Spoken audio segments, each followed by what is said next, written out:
रुई करते हैं अब तक की अहम तरीन खबरें। पुलिस थाना कोटली सैयद अमीर ने कार्रवाई करते हुए उस्मा बीबी से 540 ग्राम चरस बरामद करके मुकदमा दर्ज कर लिया। मुलजिमा सकना गुजराल की रहायशी है। मुलजिमा की फैमिली की तरफ से पुलिस पर झूठा मुकदमा दर्ज करने का इल्जाम।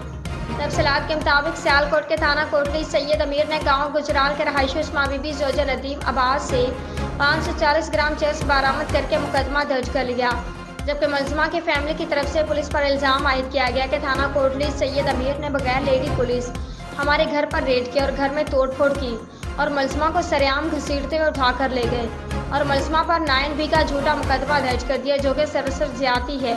उन्होंने DPO सियालकोट से इंसाफ की अपील की और कहा कि पुलिस गर्दी करने वाले पुलिस एहलकारों के खिलाफ कार्रवाई की जाए।